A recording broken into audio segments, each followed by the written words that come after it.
तो आज सुबह की जो सबसे बड़ी खबर है वो आपको बता दें। दरअसल दिल्ली के मुख्यमंत्री अरविंद केजरीवाल की जमानत पर फैसला आने वाला है। आपको बता दें कि सुप्रीम फैसले से पहले एबीपी न्यूज के शिखर सम्मेलन में मनीष सिसोदिया ने दावा किया। उन्होंने कहा कि केजरीवाल जेल से निकलने वाले हैं। जमानत को लेकर पूरी तरीके से वो आश्वस्त नजर आए। जनता जानती है कि पूरा केस फर्जी है, यह कहा मनीष सिसोदिया ने। मनीष भाई, ये बताइए कि आप लोग नारा भी लगाते हैं अक्सर, जब आपकी भी रिहाई हुई हम लोग देखते थे कि जेल के ताले टूटेंगे। क्या केजरीवाल आज छूटेंगे? केजरीवाल जी आश्वस्त है आप? पूरा आश्वस्त हूं, क्योंकि ये पूरा का पूरा केस झूठा था, ये तो हम पहले से कह ही रहे हैं। लेकिन अब तो सीनियर मतलब देश के सुप्रीम लेवल के कोर्ट्स में भी ये बात साबित होने लगी है कि ये केवल और केवल केजरीवाल जी को या विपक्ष के लोगों को जेल में रखने के लिए सारा ताना बाना बुना गया था, और एक एक करके इसकी ईंट दरक रही है। आज इसकी एक तरह से इस वाले केस की आखिरी ईंट दरक जाएगी। तो मनीष जी, आप दावा कर रहे हैं कि केजरीवाल जी कुछ देर में जेल से बाहर आ जाएंगे, फिर हरियाणा में प्रचार भी करेंगे? ऑफ कोर्स हरियाणा में प्रचार करेंगे। वो हरियाणा का उनसे लगाव है, उनका हरियाणा से लगाव है, और एक इमोशनल कनेक्ट है। और लोगों में मैं जब जितना मैं गया हूं, मैं अपने अनुभव के आधार पर कह सकता हूं, बाकी कार्यकर्ता और जो रिपोर्ट्स आ रही हैं वो तो हैं ही, कि लोग वहां गली मोहल्लों में इस बात पे चर्चा कर रहे हैं कि यार ये तो इन्होंने गलत कर दिया। ये तो हरियाणा वाले इसको अब थोड़ा ईगो पे ले रहे हैं कि हमारे लड़के को तुमने जबरदस्ती झूठे केस में जेल डाला ना, अब हम तुमको बताएंगे, आओ जरा। तो अरविंद केजरीवाल पर सुप्रीम फैसला आने वाला है। कुछ ही देर में फैसला सुनाएगा सुप्रीम कोर्ट। सीबीआई वाले केस में क्या जमानत मिल जाएगी अरविंद केजरीवाल को, उसी पर यह फैसला आना है। केजरीवाल ने सीबीआई की गिरफ्तारी को चुनौती दी थी। आबकारी नीति में जो तथाकथित तौर पर घोटाला हुआ, इसी आरोप में जेल में बंद हैं अरविंद केजरीवाल। आज के लिए कोर्ट ने फैसला सुरक्षित रखा था। लंबी सुनवाई इस मामले में चली है, और आज जब फैसला आएगा सुप्रीम कोर्ट का, तो क्या अरविंद केजरीवाल के लिए राहत वाली बात उसमें होगी, यह बड़ा सवाल बना हुआ है। कुछ ही देर में सुप्रीम कोर्ट का यह फैसला आ सकता है। अरविंद केजरीवाल की जो गिरफ्तारी हुई थी, जब ईडी की कस्टडी में थे, तब सीबीआई ने उन्हें गिरफ्तार किया था। आबकारी नीति में भ्रष्टाचार किया गया, यह गंभीर आरोप उन पर लगाया गया है, और इसी मामले में जेल की सलाखों के पीछे हैं दिल्ली के मुख्यमंत्री अरविंद केजरीवाल। आइए सीधे मैं आपको सुप्रीम कोर्ट लिए चलता हूं। मेरे साथ मेरे सहयोगी अंकित गुप्ता इस वक्त मौजूद हैं। अंकित, सुनवाई शुरू हो गई है, कब तक फैसला आ सकता है? अखिलेश, अभी 3 से 4 मिनट का और वक्त है, उसके बाद में ये फैसला पढ़ना शुरू किया जाएगा, क्योंकि ये फैसला पढ़ना है, लिहाजा इसमें जो है सुनवाई तो आज नहीं होनी है, आज सीधे फैसला पढ़ा जाएगा। लेकिन आज का जो है दिन महत्वपूर्ण क्यों है केजरीवाल के लिहाज से, वो इस वजह से क्योंकि केजरीवाल ने सुप्रीम कोर्ट में जो याचिका दायर करके 2 मांगे की थी। पहली मांग ये है कि वो जो सीबीआई ने उनको गिरफ्तार किया है, उस मामले को ही रद्द कर देना चाहिए। हालांकि उसमें कोई राहत मिलेगी कहना मुश्किल है। लेकिन जो दूसरी मांग है, उन्होंने कहा है कि उनको जमानत दे दी जानी चाहिए जब तक मामला चल रहा है निचली अदालत में। तो उस मामले में वो राहत की उम्मीद कर रहे हैं। लेकिन अखिलेश, हमको याद होगा जब पिछली सुनवाई जब चल रही थी, तो उस दौरान भी हम लोग यही जो चर्चा कर रहे थे कि सीबीआई की एक दलील केजरीवाल के लिए कैसे मुश्किलें खड़ी कर सकती है। और वो दलील क्या है?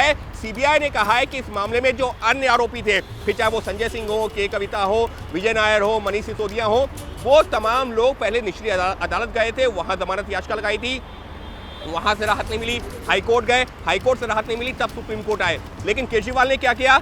दिल्ली के मुख्यमंत्री अरविंद केजरीवाल ने सीधे सुप्रीम कोर्ट से राहत की मांग कर दी कि उनको जमानत दे दी जाए, जबकि ये नियमों के खिलाफ है। और एक आम व्यक्ति में और मुख्यमंत्री में या एक पार्टी के राजनेता में भेदभाव नहीं होना चाहिए। और ये सीबीआई की सबसे बड़ी दलील है, जो केजरीवाल की तमाम दलीलों पर भारी पड़ सकती है। लेकिन अंतिम फैसला सुप्रीम कोर्ट का होना है, और देखना दिलचस्प होगा कि क्या केजरीवाल को नियमित जमानत मिलती है, अंतरिम जमानत मिलती है, या राहत नहीं मिलती है। जी अंकित, मैं दोबारा आपके पास लौटूंगा, आप नजर बनाकर रखिए। आज की ये सबसे बड़ी खबर है, जिससे जुड़ी हर जानकारी एबीपी न्यूज पर हमारे दर्शक देखते रहेंगे। अब मैं निपुण सहगल का रुख करना चाहूंगा। निपुण, ये फैसला कब तक आ जाएगा? बिल्कुल, अभी से किसी भी क्षण अब आदेश आना शुरू हो सकता है अखिलेश, क्योंकि सुबह के 10:30 बज गए हैं और दोनों जजों का बस इंतजार किया जा रहा है। और किसी भी वक्त जज दोनों आकर बैठ सकते हैं और 2 अलग अलग फैसले पढ़े जाएंगे। जैसा कि मैं पहले भी बता चुका हूं कि 2 अलग अलग फैसले पढ़े जाएंगे। ऐसे में यह देखना पड़ेगा कि जस्टिस सूर्यकांत और जस्टिस उज्जवल भुइयां का निष्कर्ष एक ही है, लेकिन रीजनिंग या कारण अलग अलग है, या दोनों के निष्कर्ष अलग अलग है। इसका काफी असर पड़ेगा पूरे मामले के नतीजे पर। मतलब इसमें सुनवाई पूरी हो चुकी है, आज के लिए फैसला सुरक्षित रखा गया था, तो जज जैसे ही आएंगे वो फैसला सुना दिया जाएगा।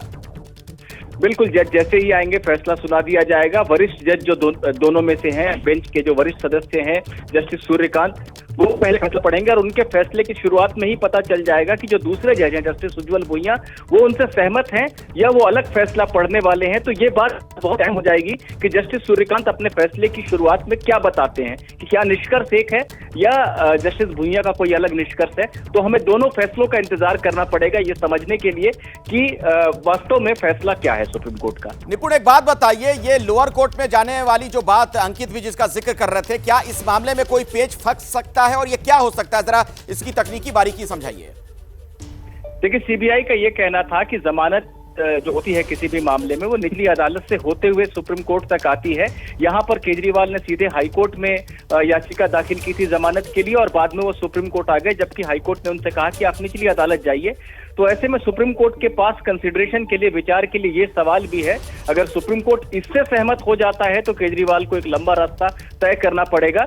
लेकिन केजरीवाल के वकील अभिषेक मनु सिंघवी ने इसके खिलाफ पुरजोर दलील दी और इसको व्यक्तिगत स्वतंत्रता का मामला बताया और कहा कि ईडी के मामले में इनको अंतरिम जमानत मिल चुकी है, फिर भी इन्हें किसी भी तरह से जेल में बनाए रखने के लिए ऐसा किया जा रहा है। ऐसे में सुप्रीम कोर्ट ही, जो देश की सबसे बड़ी अदालत है, वो इनको जमानत दे दे। निपुण, एक चीज और आपसे समझना चाहूंगा कि ईडी के मामले में जो इनको जमानत मिल गई है, क्या ये एक बड़ा आधार हो सकता है कि उससे इस चीज को देखते हुए कोर्ट उन्हें इस मामले में भी, सीबीआई वाले मामले में भी जमानत दे दे?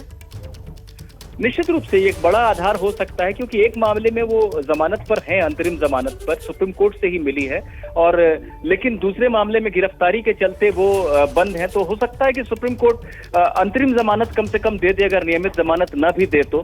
लेकिन ये सब कुछ देखना पड़ेगा, जैसा मैंने आपको बताया कि दो जज हैं और दोनों जजों के अलग अलग फैसले पढ़े जाने हैं। ऐसे में ये देखना पड़ेगा कि क्या दोनों जज इस बात से सहमत हैं। अगर दोनों जज सहमत नहीं होंगे उनको रिहा करने पर, तो मामला बड़ी बेंच में चला जाएगा। तो एक बार ये दोनों जजों के फैसले पढ़े जाने के बाद ही कहा जा सकेगा कि सुप्रीम कोर्ट का फैसला ठीक है निपुण, इस खबर पर आप नजर बनाकर रखिए। फिलहाल बहुत बहुत शुक्रिया आपका इस जानकारी के लिए।